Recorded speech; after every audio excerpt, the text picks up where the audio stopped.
Hey everyone, D here, and welcome to our big final finale review of She-Hulk, of course, episode 9.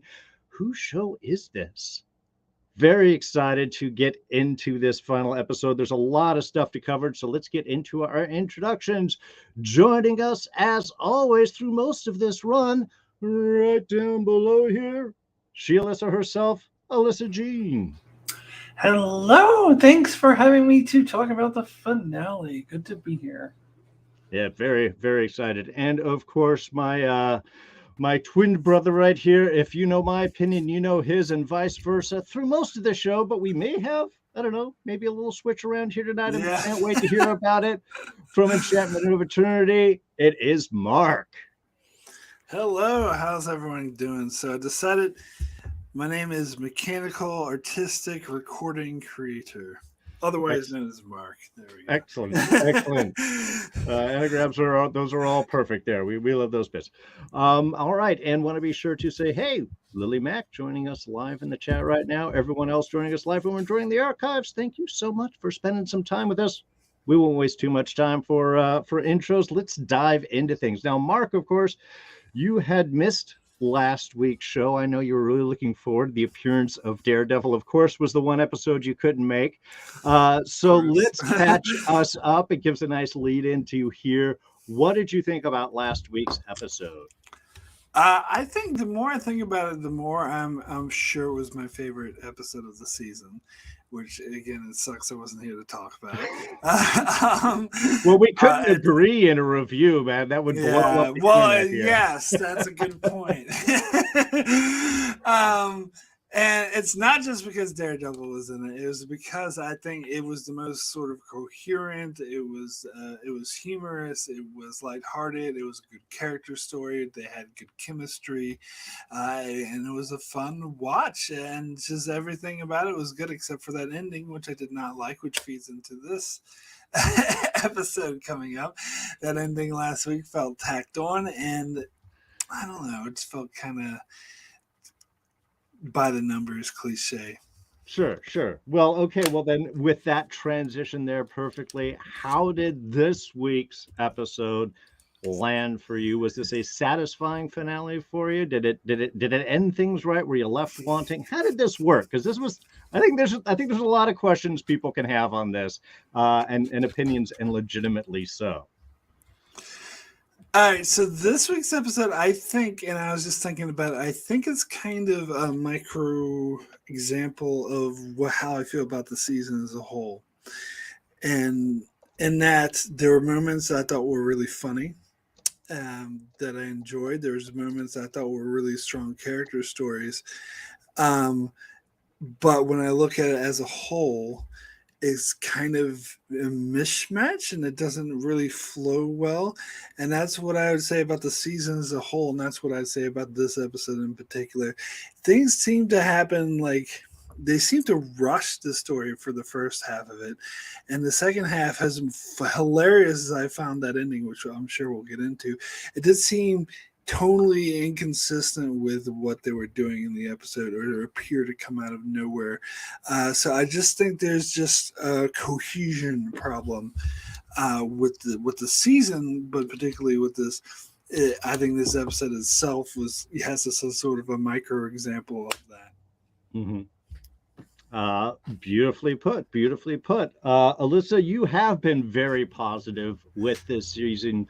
I think for the most part, you were sort of the balance between Mark and myself. You were always kind of on the plus side, generally. So what did you think about this finale? Did it work for you?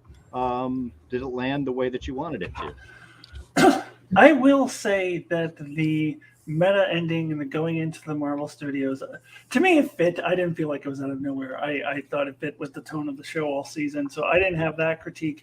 I will say that saved the episode for me. Up until that point, I was enraged and angry. I talked about last week how I hated the ending. I think for a different reason than when Mark hated the ending. I was really annoyed that all the people were running and screaming just because She-Hulk was wrecking a giant TV. Like, that's so dumb. Like, why would people react that way? Did they not see that she was being doxxed?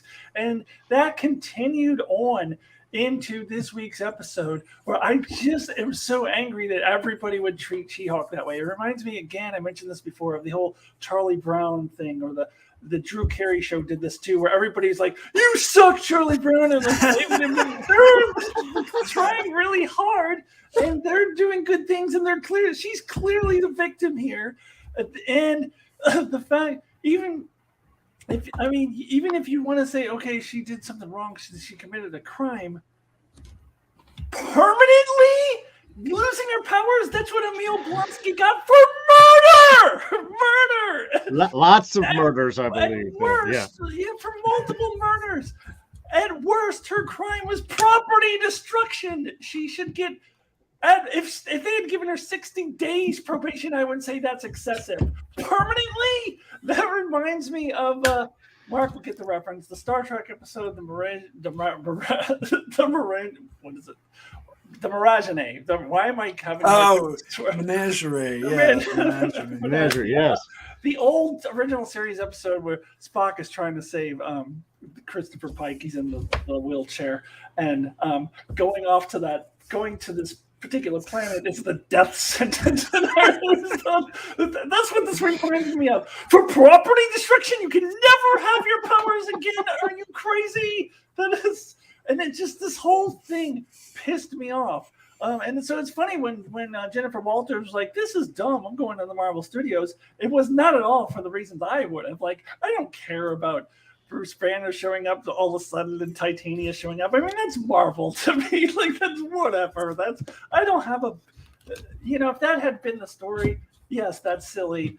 But that's not what I had a big problem with. I had a big problem with this ridiculous plot where everybody treats her like a monster, even though there's plenty of evidence that she's not a monster, and it just really enraged me. So I was very happy with the meta ending there. I actually love that. This is the only thing that saved the episode for me.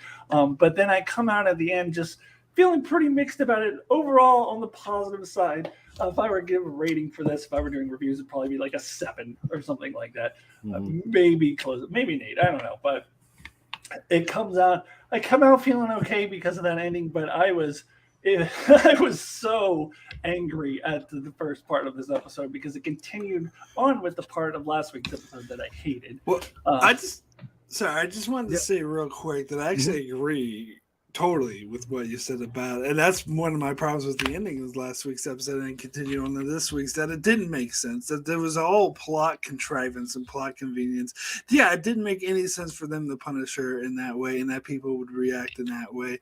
So yes, I completely agree with that. The chat's definitely getting into some agreements here. Desiree mentioning felt the meta-ness fit the tone. I think the episode was longer and more time was put into it. That would have had the power snatch instead of making her have mandatory therapy.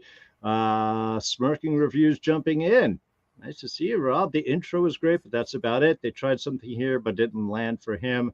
Hope whoever handles She-Hulk next finds a better balance. I think this is kind of a magical ending in a way for this show, that all three of us have finally really come together in a general point of agreement. Which, look, isn't that really what you want from your entertainment ultimately, is just to bring everyone together?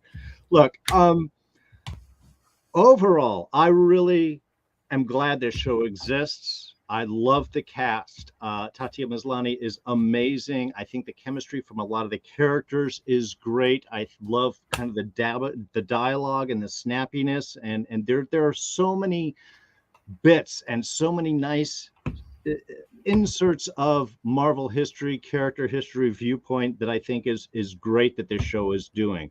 Even if it's not always working for me, I love its attempt at what it is. So look, there are things about this episode that I really do like. One, I love the old school Hulk opening, the Savage Sea-Hulk bit in the classic Incredible Hulk style. Look, that was just beautiful. That was just way cool looking. And as someone who grew up with that series, it was just, there was little more that I could ask from that.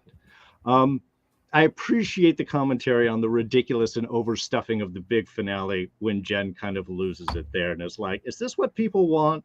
The fourth wall breaking, yeah, again, great for this show. They do it wonderfully, and they go all the way with it, with some great comic references of She-Hulk actually going to the writers in the comics ages ago. So this is just a bigger, fuller version of that.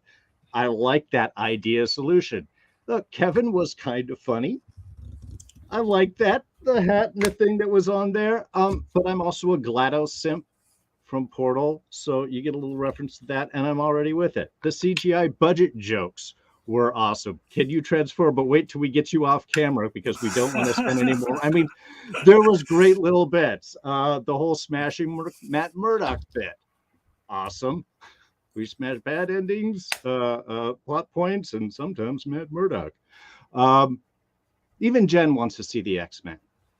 Okay, you know, I mean, the meta commentary and a lot of the expectations in here were great, and I love at the end facing off against the Marvel formula and what the expectations of a finale should be. But like you both have mentioned, creating and then just differently settling a hodgepodge of storylines just to make that point feels a little unsatisfying to me. It didn't change any of the craziness that got mashed together. It just changed where they went once they mashed them together. And I said, I'll wait as we go into it to try to point out the little difficulties and problems that I have with the episode. I mean, again, overall, I love this. I want to see more. This episode, this finale, this wrap up just didn't do it for me. And let's I guess go in and break things down, because kind of like you were going off there, Alyssa, the whole she gets punished for this and she wakes up and now she's in jail and she's getting her powers taken away and then she's fired and then she lost her place and now she's moved back into the, it's like, wait, is that like 2 days, a day? Is that one afternoon that this all happens? I know it's a sitcom bit, but it's like, wow, you just really like go past all this craziness. It's like the opening of Spider-Man No Way Home. All the setup you do from the big finale of the last one, and you go, oh, okay, yeah, and then it's over with, and he's fine. Just everybody knows that Spider-Man is Peter Parker. Okay, let's go. And it just felt like overly pushed and overly simplistic, and yeah. So let's start things off. Alyssa, what did you think of our little opening bit? I mean, I know you went in. Was there anything more that you bid on the our classic look back, or just how everything kind of get pushed through? Because it's only like 3 minutes, and she's on and ready to move on to the rest of the adventure. Yeah, no, I love the opening bit that did the parody of the old Hulk show. I also grew up with that. I think Mark is a little young for it. I don't know, but I vaguely recall it. Yeah, no, that was no. Okay, so it used to be. I think it was. Yeah, I feel like it was Incredible Hulk, Wonder Woman, and Dukes of Hazzard all came at the same time, but Dukes of Hazzard on the same day, like Friday nights, all back to back to back. But Dukes of Hazzard was staying up way past my bedtime, or something. Like I think I do remember there was a point where Incredible Hulk and Wonder Woman were on the same night, back in the day. So to me, that's definitely nostalgic. And they actually showed the "Don't Make Me Angry" bit in like the very first teaser trailer, last year, and I kind of had forgotten all about that. Like coming into the show, I was like, when are we going to get that bit? And then as the show went on, I kind of forgot all about it, and then I was like, oh yeah, they're doing this. So yes, I enjoyed it. I didn't really understand the point of it, other than I didn't really see how it fit into the Hulk show. Angry, Hulk bad, yeah. But it was, it just kind of seemed tacked on. Whereas I know that Mark and I are probably the only ones who are watching this, who are part of this stream that watches Star Trek Lower Decks. So I always make this comparison because Lower Decks is a kind of a parody. It's kind of a very similar thing. There's a parody of Star Trek. and they're able to fit their parodies seamlessly into the plot. And this just seemed like, oh, cool, we're just doing a parody of the old Hulk show. I mean, I enjoyed it, but it also like it's not as good as something like Star Trek Lower Decks, where they're able to just fit it into the plot. Where this just seemed like we're just doing it for the sake of it, kind of thing. So I'm not saying I didn't enjoy it, because I did. It was very nostalgic, but I've seen how that kind of thing is done really well, and I don't think that this was. Yeah. Well, I can tell you, when just before I hit play, when I saw how long the runtime of the episode was going to be, I was like, oh, there is no way this is going to happen smoothly. There's too many points to hit. Well, go ahead. Yeah, no, go. I read an article ahead of time that said that She-Hulk set the Marvel Disney Plus show record for the shortest finale. And I was like, really? This is going to be the shortest finale? How are they going to do this? Yeah. Well, yeah. Maybe good, maybe bad. Mark, what did you think of our little opener and setup? The answer is how they're going to do it is to rush through it. But yeah, and I pretty much agree with, even though I don't have as much nostalgia for that opening sequence, I pretty much agree with what Alyssa said. In and itself, it was funny. It was a nice sort of tribute. It was a good, callback. It was really funny to see the juxtaposition, but completely out of place. Like there was no reason for it to be there. I would actually use the term fan service. It was just there. Hey fans, look at this. Isn't this funny? Cool. All right, now let's just chuck it in this episode, and then we'll move on to the rest of the episode. It has nothing to do with it. Now they did try to do a callback to it later on, which again also fell out of place. But that gets to my larger point about how I feel like there was a lack of cohesion in this episode. But yeah, I mean, that's pretty much all I got to say about that opening sequence there. Well, yeah, and as I said, you've lost your job, and now you've lost your place, and now you moved back home. Very sitcom tropish, very much. And again, I have to assume this all happens in a day, because if Intelligencia is then meeting recently up from their big success, I doubt they'd wait 6 months to do that. So I'm just going to go with the sitcom bit that obviously all of these things have to happen in a 24-hour period once you're convicted of being disturbed of a sex tape publicly displayed in front of others. But yeah, well, I gotta bring up Alyssa's point again. It's like this doesn't make any sense. The consequences for what she did doesn't make any sense. Now you could say that's kind of like a commentary on how the public doesn't actually care about and can mistreat people, and they just sensationalize thing, and all they see is her going nuts, and that's all they focus on. So they don't even care that she's been wronged and that her privacy's been violated. Sure, I can buy that.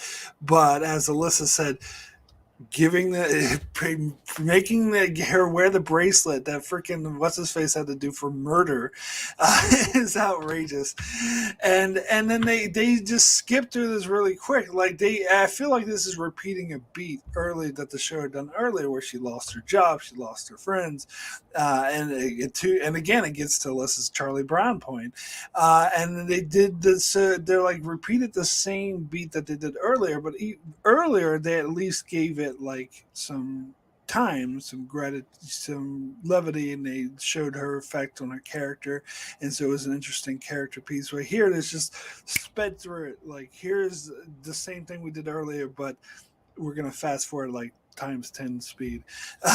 So I don't know. It just didn't work for me. We have a lot of ground to cover and only a few minutes to cover it. Go, quick montage. Yeah, so okay, she's back, she's home, Nikki's with her. We have our discussion of, no mercy versus we're trying to bring them to court and make them pay through the legal system, because this is a lawyer show, and it's the heroic choice or whatever. But let's get to kind of the meat of things here. I appreciate Nikki taking Jen's college tape, which is very Orphan Black in its look, which I really appreciated, which was totally cool, and puts that up to get the call into the Intelligencia meeting, and we get to move things in the whole her and Pug storyline. to me, this is where things really start to have issue, because she is Jen's paralegal, and yet she doesn't know she's going to Blonsky's retreat.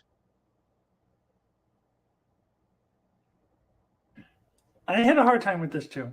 Yeah. Because they made it out like Blonsky's retreat was way out in the middle of nowhere. Oh, Like, yes. but it seemed like they were just kind of driving in town, like that. They, Yeah, like, just on the outskirts. It just seemed like, yeah. I mean, like they didn't think, oh, this thing we're gonna go way out into the middle of nowhere. Oh, isn't this kind of like where Blonsky's retreat is? I don't know. Yeah, I had a very hard time with this as well. Yeah. I agree. And I mean, and that's the other thing is it's ultimately where we see this is kind of like She-Hulk versus bro culture. Bro culture is the villain here, ultimately, I think we will look at. And that is such a perfect She-Hulk setup and commentary is that really does work. How it plays out. What the hell was going on in that room? I mean, okay, let me even back up even more. Wrecker. I like Wrecker showing up there, being nice to Jen. The funny Saracen putting chicken blood inside the tea, and that's affected. That was kind of funny. But also, wait, you're just sending Jen over without a heads up? I mean, you've got to know what's going on. Apparently, you're probably with the group and then decided to get better or step away, but you seem okay with it. But you're not going to say, oh yeah, Blonsky's over there with the anti-She-Hulk meeting club that I used to belong with. What the fuck is Blonsky doing here?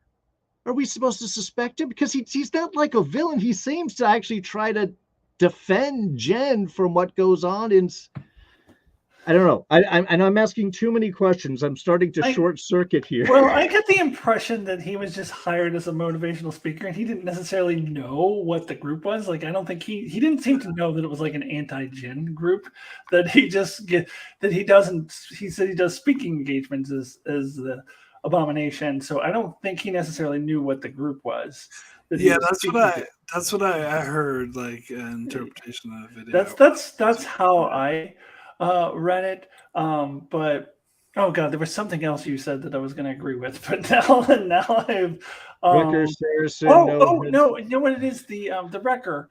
In the previous episode that he was in, you guys were saying, well, why didn't Jen like ask him what was going on? And at that time I was like, well, I can kind of, that made sense in the context of that episode. But here, she's actively chasing after the Intelligencia and trying to track them down. And she knows that he was trying to take her blood. Maybe he knows, I guess maybe she didn't connect the dots between the people taking her blood and the Intelligencia. Maybe she didn't connect those dots. I don't know. But I feel like she should have asked him questions here. And I kept wanting her to ask him questions. And it was kind of frustrating that she wasn't. Well, that's the kind of funny thing. Yeah, Ramona Floyd in the chat. Yeah, he did say that it was some event and that Blonsky does these speaking engagements for cash. Yeah, it's just that, again, because Wrecker is there, I'm like, how are you involved, not involved? And you're just, despite all the things. Also, where are the soulmates? How come we've never seen the soul? I feel like something's lost there. Yeah, what's the point of introducing them if they're just going to kind of just disappear and not ever be mentioned again? That's true. Yeah, to be honest, I kind of just assumed that Wrecker was no longer involved in that group, and so he didn't even know what was going on. He just knew it was some speaking engagement. He had no idea there was that anti-She-Hulk group there. I think so too. Yeah, go ahead. Sure. Sorry. I mean, I could go with that. Again, that's one of the least problematic points that I have. And I still kind of, I don't know, I guess I still kind of disagree, because as far as She-Hulk like asking him questions, now I feel like that ship has sailed, like that she should have done that before if she was going to do it. Personally, I don't know.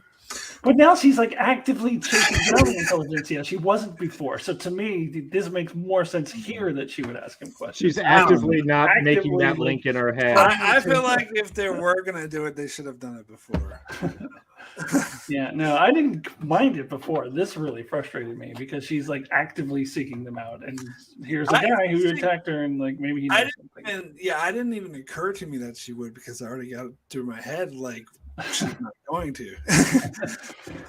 And I have to say, I think a really missed opportunity. Why was Josh not in that room? Come on. He would have been there, right? Okay, so I've heard another story or video bring up this. How come we didn't see Josh again? But for me, it actually makes sense that we'd never see him again. Like, I don't think he was like an active She-Hulk hater. I think he was like this handsome man who was hired by the Intelligencia to do the work, and he did his work, and he's gone. And he's just a gigolo. Todd did say that he hired him. So that does make sense. He did say, I hired this guy to. So, that makes sense that he wouldn't be there. Fair enough. Fine with that. Now, the whole Todd taking the blood thing. Now, we've been expecting that someone is going to Hulk. Personally, I was disappointed that Todd is the ultimate bad guy in this. I mean, with Intelligencia, and we had our little leader hope there, or even that Blonsky might be, but he's not. He's just a bumbling member, motivational speaker, I guess, at this point. Look, we will get into Blonsky a little bit more before we wrap up. But to me, this was one of the more ridiculous things, because it's like, look, you can't just take someone's. He should have been dying of massive radiation poisoning, is what I'm saying. He should have taken that and just melted into a pool of all of that gamma radiation coming into him. Not everyone should be able to Hulk if you get a little drop of blood in you. Okay, that should be like a rare thing. It's a particular physiology and makeup. You just, that was just so tropish. I mean, and I think that's the, I guess the domino that just spills everything at this point. When now it was funny, it was like one arm at a time and then something else, so it was an uncomfortable bit. But God, if he had just like Raiders of the Lost Ark melted right there in front of us,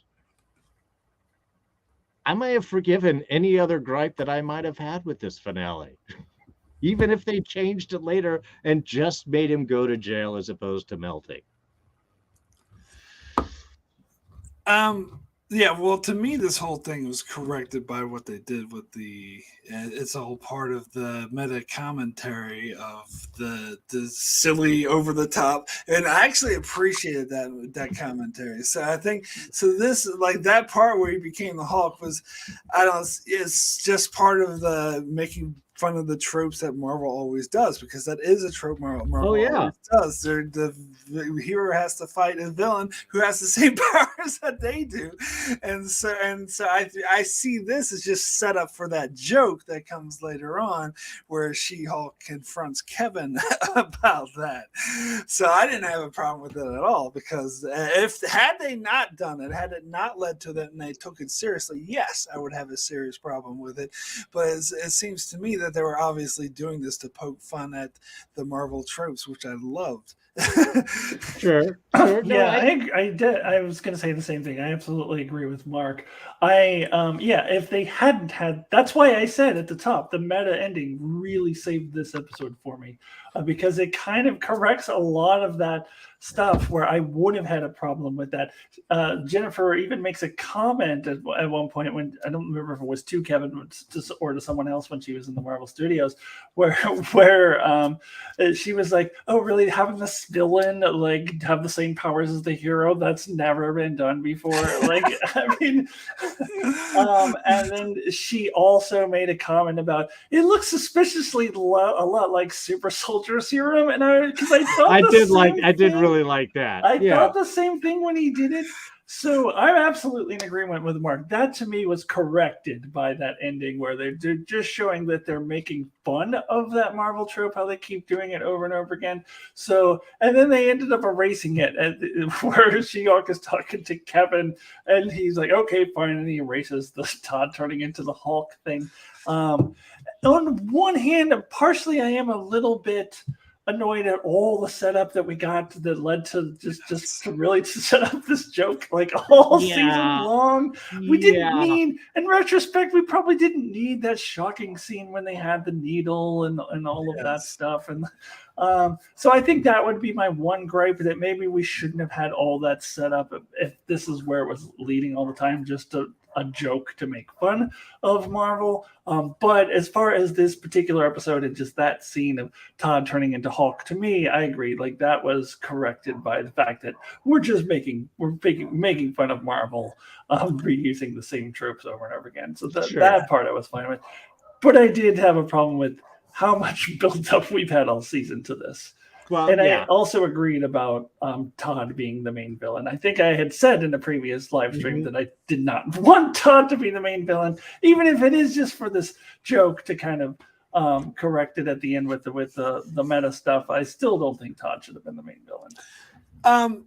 So I completely agree. That's exactly what I was thinking. That all this, I like the joke and it works for this episode, but having that whole setup throughout the entire season, having these guys attack her and like try to get her blood, and then showing like have post credit scenes where they're making a vibranium, freaking syringe or whatever, and then having the whole thing with Todd, and it all leads up to this is a silly thing we're just gonna erase with the meta thing, like that. Just like, you don't need to do that. It did feel like a giant letdown, because I guess we might, at least I might have fell into the whole theorizing Mephisto thing where I was expecting something bigger, expecting the leader, and it turned out just to be this joke that they're throwing away, and it actually didn't matter. It makes me feel a bit empty. It makes me feel like, what was the point of this stuff, and why should I get invested in anything the show does further if they're just it's just going to mean nothing, and they're going to undo it with a meta joke.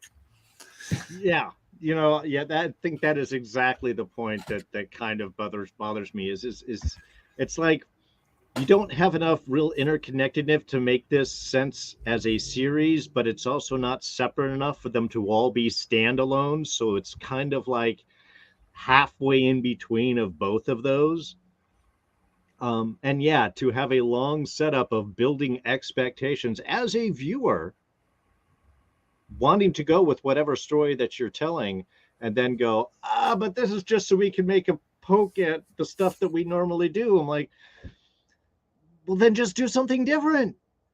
Don't take me in that. Yeah, and again, if it was all standalone and everything was kind of, again, storyline reset between every episode, then I think you could kind of go into this bit of changing this time and all of these impacts and stuff, and it would still kind of work within its own storytelling. Well, like, you could have this episode, like, if you erase all that, like, buildup of the wrecking crew attacking her and trying to get her blood and him talking about vibranium needles, just erase that and just go straight to this episode where we find out that he got the blood from Todd and he injects it himself. That's all you need, and the joke works. Like, all that buildup just builds expectation that something is never going to happen. Right. Precisely. Okay, so let's get into our fourth wall break. And again, this is where I do have to appreciate as everything comes apart and we get the Hulk Todd, and then Hulk drops down to try and save from Abomination, and then Titania jumps through the wall for some unknown reason that not even she knows about. I do appreciate the pause and like, is this what people want? None of this makes any sense, because that's exactly where I was. From the beginning, I was so upset with this episode. I'm like, what are you all doing? This is just a big mess. So, hey, let's go back to the Disney Plus screen and open a few screens and jump down into the assembled. And let's, if you're going to fourth wall break, this is the way to do it. And yeah, there was a lot of fun bits. I love the sign the NDA. Well, if you're going to attack me, why do you have to send it? Everyone signs the NDA. Even to get thrown out of Disney, you have to sign the NDAs or of Marvel Studios. So I kind of like the stuff about that, and the arguments with the writers and what the expectations were. Again, my roughness was, yes, but you made the story. I don't know. What did you guys think of all of this fourth wall break? Well, all right. I want to clarify something that I said earlier Sure. because when I talked about how I felt this fourth wall break was kind of inconsistent, what I meant was I was referring more to the whole build up with the stealing the blood and everything, and how it just building up to we're going to break the fourth wall.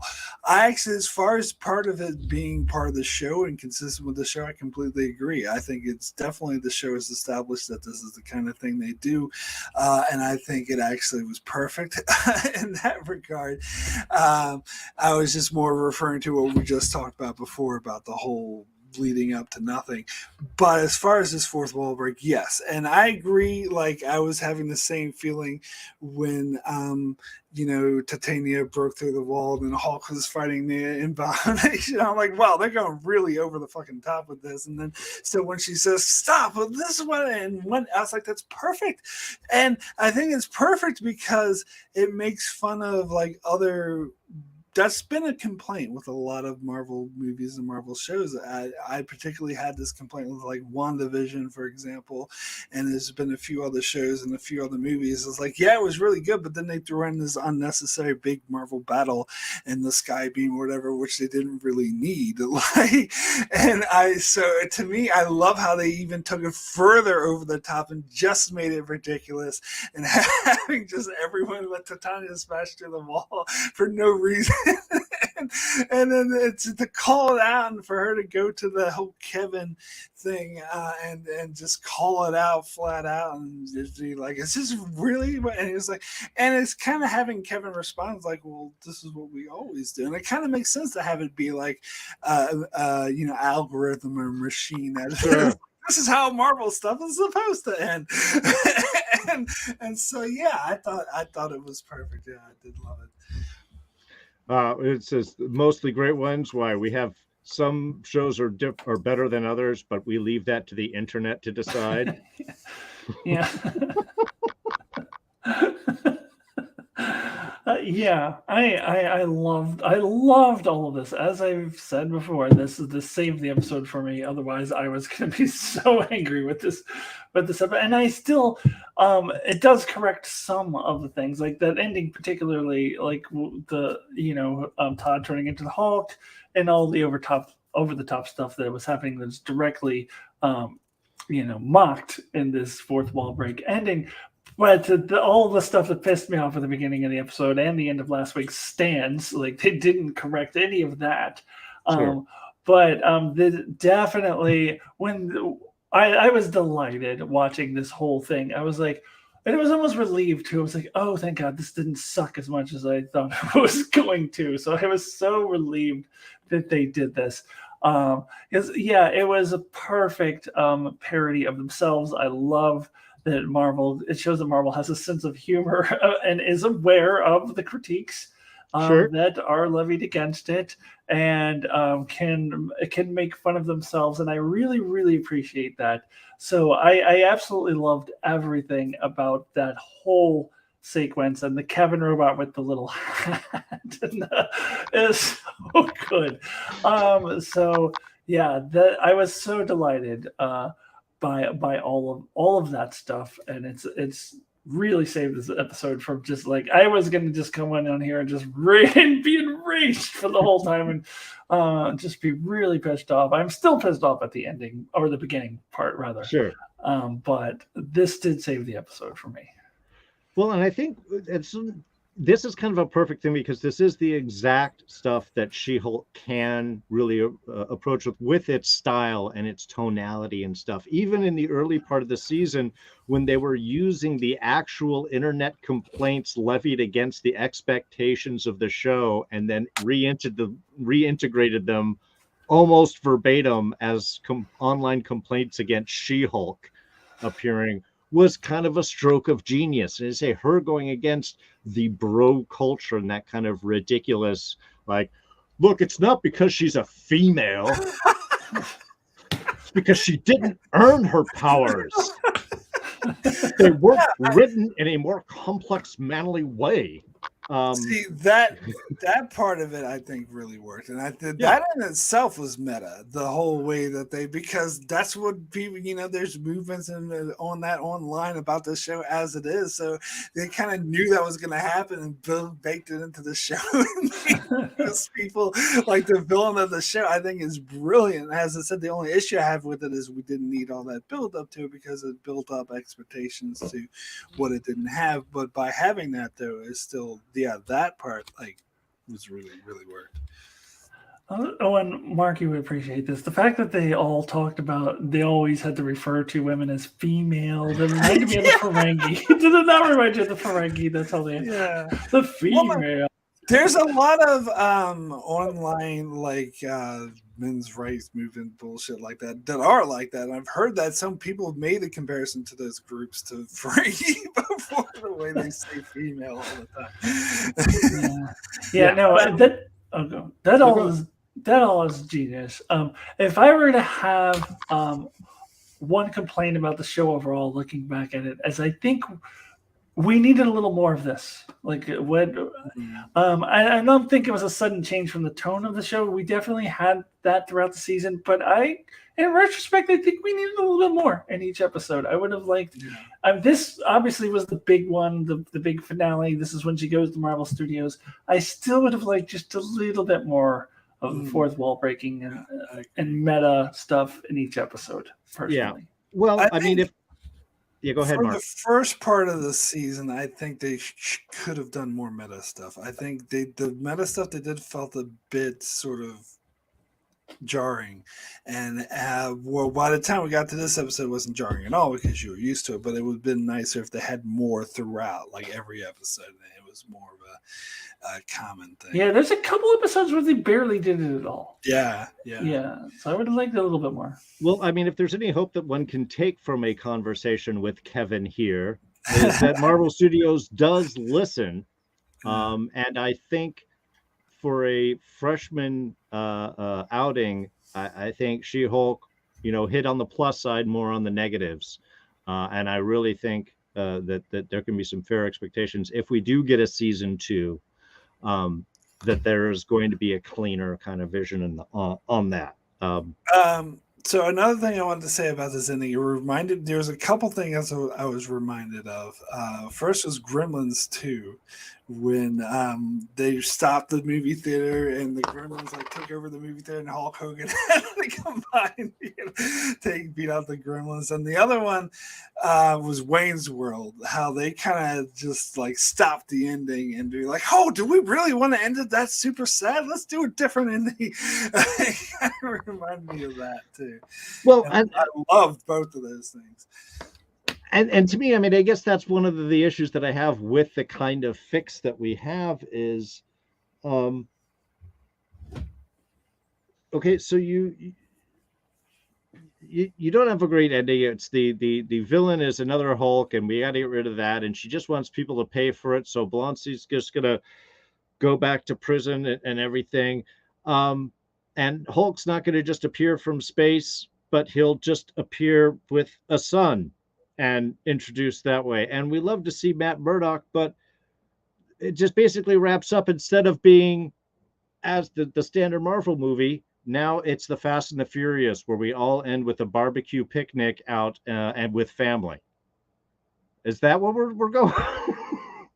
Well, yeah, see, for me, that made sense because it kind of gets to the Wayne's World thing where they went from the super sad ending. Well, they did like a Scooby-Doo one in the middle, but then a super ridiculously happy ending. And that's what I think it was here.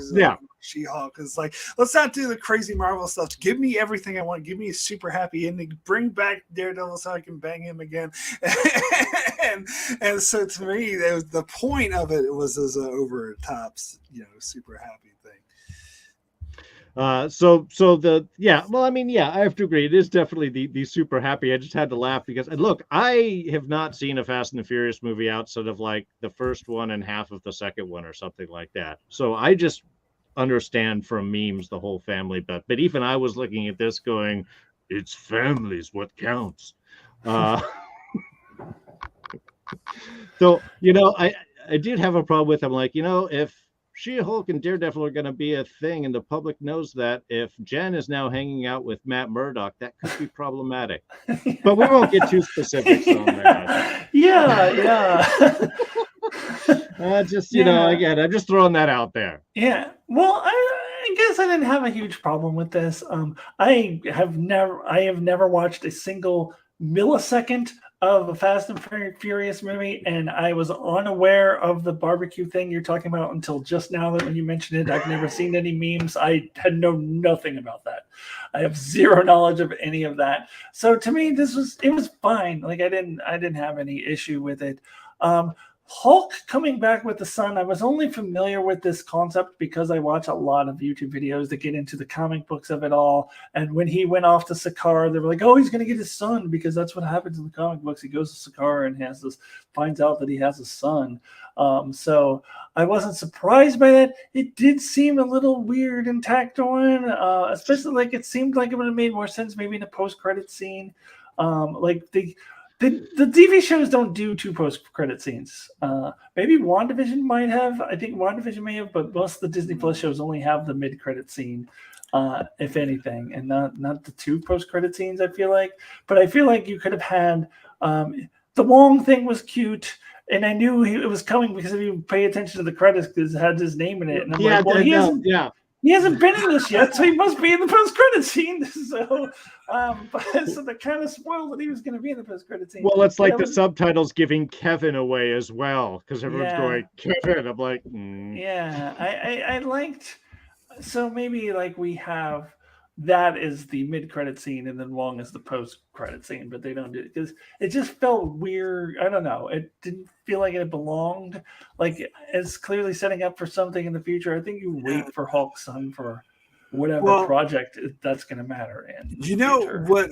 The thing that would have really made it work for me is if She-Hulk called it out. If she did another fourth wall break. It's like, oh, well, I guess we got to set up for the next Marvel project.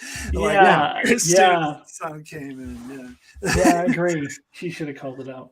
Well, even if one of those like, wait, I thought we agreed we weren't going to do that here. You know, you get, you know, Kevin is still going to do his little inserts, you know.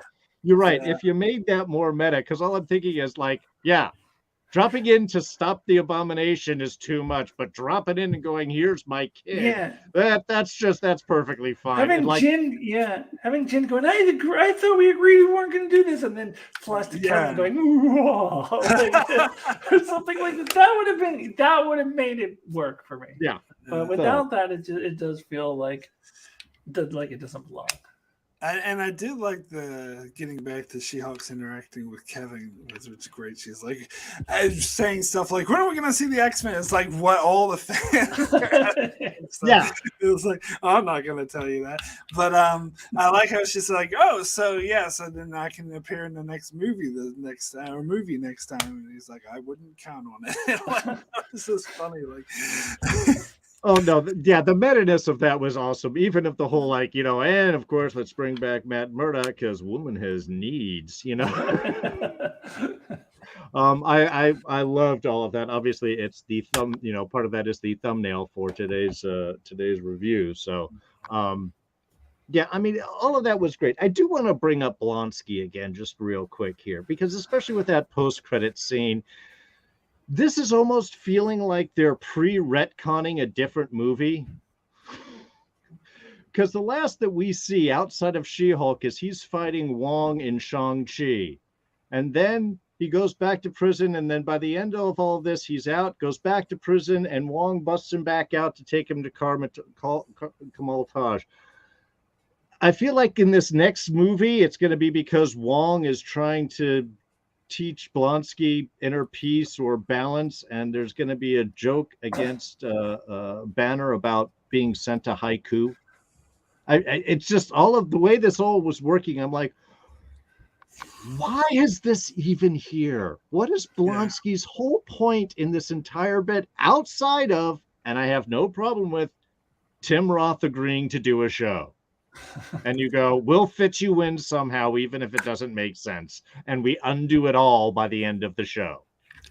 Like, so I liked Abomination Blonsky in the show overall. I just had an issue with this ending where he was being the Abomination for just to do motivational talks. That seemed like completely unnecessary. Like, why would he do that? He could just be himself and give this talks. He already has this retreat. Why does he need to turn to Abomination, which is a direct parole violation?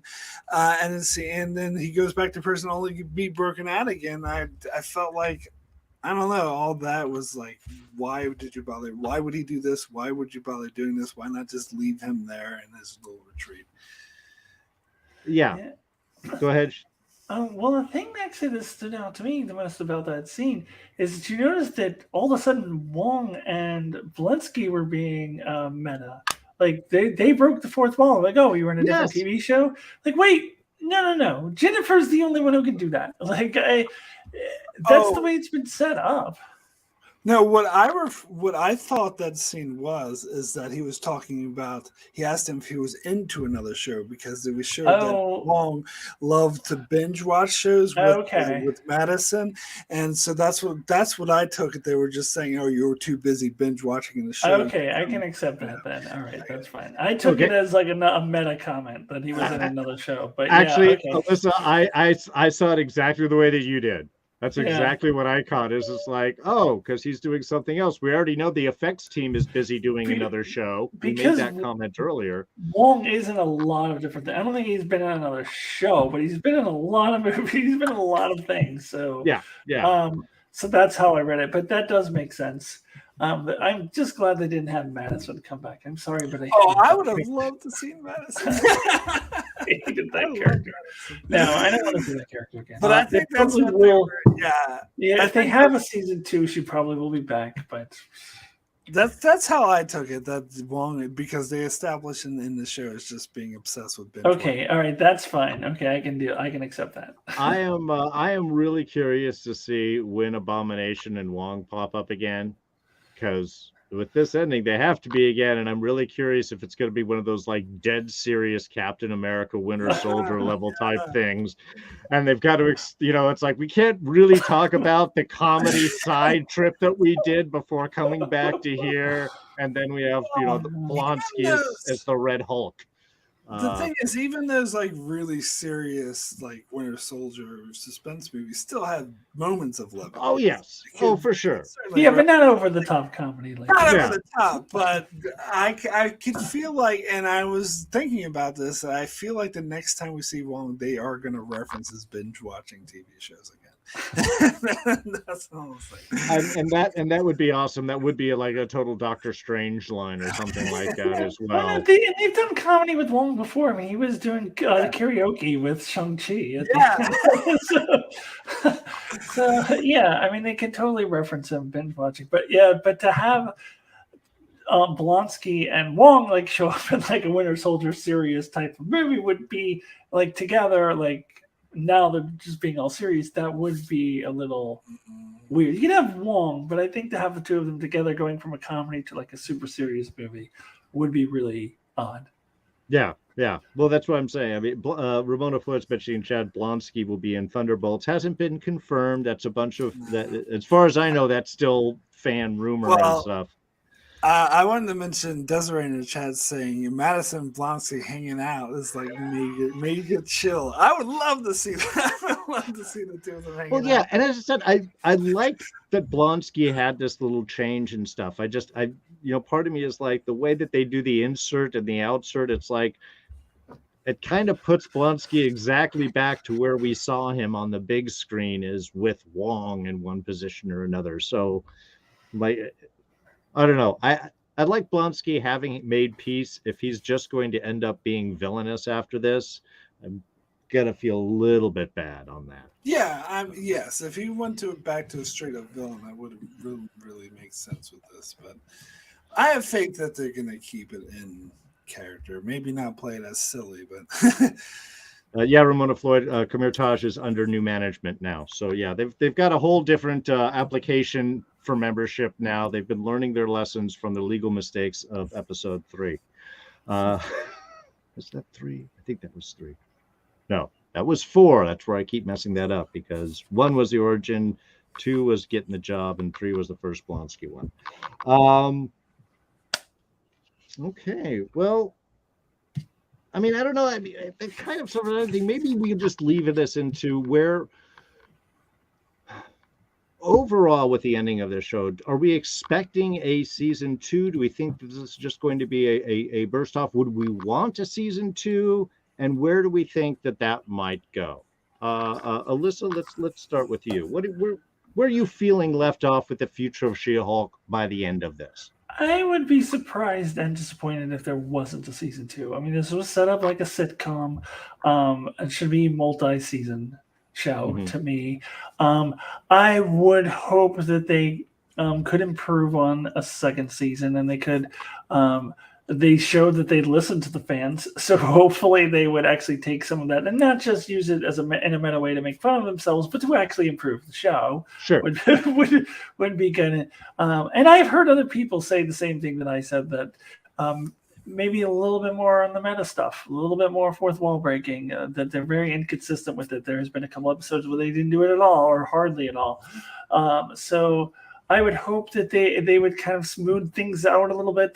They were a little bit all over the place. Mark mentioned incohesiveness. I see that too. Just I think I would love to see a season 2, and I love to see them smooth things out, make it a little more cohesive, kind of figure things out a little bit more, and make it more the She-Hulk show that I was hoping for. And I definitely saw enough flashes of the She-Hulk show that I was hoping for that I still overall enjoyed it. But I would like to see a season 2, and I would like to see them fix some of the mistakes they made and kind of smooth over some of the roughness and make it a little more cohesive in season 2. So that would be my hope. Okay. Mark, what about yourself? Where do you feel? Yeah, I would say a similar thing. Like I would only want there to be a season 2 if they are going to. And I would have faith that they would if they announced the season 2, if they are going to smooth things over and make it more cohesive.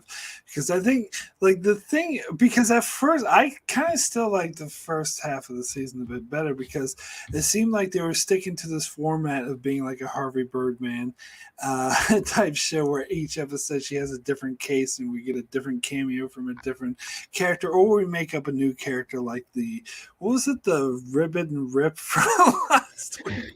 He's from the comics, though. Yeah, actually, from the comic. Yeah, Leapfrog. Leapfrog, yeah. Well, I mean, but it's not a cameo from another MCU. Right. We don't have to bring in characters from the movies every time. You could rely on the C roll from the comics for sure. Yeah, and Mr. Immortal, was good. Yeah, like things like that. Yeah. So but I would like more of a focus on that and not wasting time setting up things that you're just going to erase with the meta joke, and more consistent in tone, because there were a few episodes that were playing more like, the Modern Family type sitcom or Office type sitcom, rather than a straight up parody lawyer type show. So I would like it to be more focused, or even if you don't focus on that, even if you don't do Harvey Birdman, as long as you focus on something and don't try to mesh, genres, mesh what you're doing and be more sort of consistent. Yeah, I agree with both of those. I think, and that's the one thing is that I do feel watching this is there is enough here where I'm like, I would look forward to a season 2. And I think that they can clean up the stuff that maybe is a little bit inconsistent, tighten it up, now that they've got, their feet underneath them and their stuff they don't have to explain or bother spending time on, they can have a little bit more of a focused bit. So I'm really excited about that potential. I did want to do one tiny little rant here. Just because we've mentioned it briefly inside of this review, and it's one of those things that just bother the hell out of me. I've said it before, and I'll continue to say it until I'm blue in the face. Power inhibitors suck ass, okay? They're easy and weak storytelling choices. How do they work? We don't know. They just stop you from using your powers. Man, we can't do anything here. We can't make a vaccine that people will accept and generally use and get that out in a reasonable time frame, and you think that you could create some device that will make some innate power set undo themselves. Powered individuals are unique, and their solution should be too. If you got a fire guy, you got to stick him in an ice room. If a guy's got eye beams, you got to keep his eyes shut and closed. And if you do have like some general thing, like maybe you can find some cool science stuff like, well, for most powered people or for mutants or for these types of things, they get a flood of dopamine in their system or something. And that's people are on dopamine inhibitors, and that makes them cranky. And so they've got to be under other types of things. And maybe that means that they're sluggish and they can't think. And there should be like larger effects than just, I can't use my powers. It's just, I guess this is why I kind of like the idea of like the almost the Arkham Asylum type kind of thing, because if you do have to give people medication to keep them from using their powers, an asylum sounds like a reasonable place where people would be, or you have to have specialty, lockup. So you get that weird kind of Arkham Asylum, bit. You got the frozen room where Mr. Freeze can live in, but he can't get out anymore, and he doesn't have his suit, so he can't leave it. Stuff like that. I guess to me, inhibitors, again, it's an easy, simple thing, and it keeps you from making very interesting character choices. And I hate it whenever they use that. If I never see another power inhibitor mentioned in any other superhero show, it will be too soon. Wait, but the device that she had and the device that Blonsky had, I didn't think it actually physically prevented them from using their powers. It just tracked it when they did, so that they would get in trouble. That's because Blonsky could very clearly still turn into the Abomination, but that was the whole thing in the previous episode. Like, he set off the alarm and then had to go. They had to send the parole officer out there because they tracked that he had broken his parole. But I didn't think like anything prohibited him or She-Hulk from actually using their powers. I think it's loosey-goosey, because even before she breaks out of the fourth wall, she's like, let me bust this off before. When She-Hulk, it's one of the commentaries behind the Disney scream is she has to remove that thing before she turns into She-Hulk and does the whole little bit. I think they talked that it wasn't supposed to let them know, and then it was broken. I mean, yes, it could just let them know. All I'm saying is this, yeah, the Bruce's one is interesting because it is specifically targeted for Bruce and he designed it. So, I mean, I can go with that. I thought it was an inhibitor. It could just be a tracker, like if you do change, and I would totally go with that. It was just, it's my rant. It's my one rant I get to go off on. Fair enough, and that's fair, but I'll just throw in my 2 cents. Yeah. I don't actually have an issue with that because Marvel is filled with unrealistic super technology that doesn't make any sense. I've learned to just suspend disbelief when it comes to stuff like this. So to me, this is just par for the course. I don't know. I just thought that Blonsky, he could turn into Abomination whenever he wants, but that's why the whole the 5th episode or whatever episode that was, when She-Hulk and the parole officer went to Blonsky's retreat, was because they detected that he broke his parole. So nothing was stopping him from doing it other than they get alerted when he does it, and so he's broken his parole. Sure. I mean, that's what it seemed like to me. I don't know. I thought that they referred to it as a power inhibitor when they were putting it on Jen. Oh, did they? I don't know. Maybe they did. But yeah, again, I think it may even be intentionally vague of what it does. So Desiree is saying that the end image showed that he did remove the anklet. Yeah, so because they couldn't track him when he did it. But it didn't. I mean, he turned into it before. So we now see that whole, you guys were suspecting that the whole thing with the fence was bullshit, and it sounds like that it was, that he really did turn into the Abomination probably back then. So maybe he didn't. So he must have been removing it anytime he turned into the Abomination to do a motivational speech. But it's okay. It's just for cash. Yeah. It's not to be mean. It's just for cash. Yeah. So those. But I mean, that is also a critique. Like, what's the point of, regardless of what exactly they do, they can be easily removed. Yes. It's so what is the thing point to undo? Really? All right. Well, any other final thoughts for you guys? And if not, yeah. One final thought. Desiree in the chat mentioned something I totally agree with. That I would like more lawyering in my lawyership. I completely agree. Yeah. I can go with that. And yeah, I hope they kind of get, I do hope that when they go to the next one, that it is a bit more of a one-off bit. To be honest, we do a few Star Trek references through all these discussions. Strange New Worlds, I think, is doing a perfect balance of doing self-contained episodes that have just a little bit of arcing story through the season. There's one or two little lines that you kind of follow, but everything else is pretty much all standalone. And I think that I kind of miss that. As much as I love a lot of serialized storytelling, sometimes it's like, look, man, I just want a one-off adventure that I can throw on at any point and just have fun, and then maybe tie up the giant thing at the very end. Yeah, I mean, She-Hulk was kind of doing that too, but it's just that the whole ongoing story that they were telling was just set up a meta joke, and it wasn't really much point to it. So, Yeah. they did have their kind of self-contained episodes, but then they had this ongoing thread. It's just that ongoing thread wasn't that good. As more what the issue was. Strange New Worlds definitely did a much better job of it.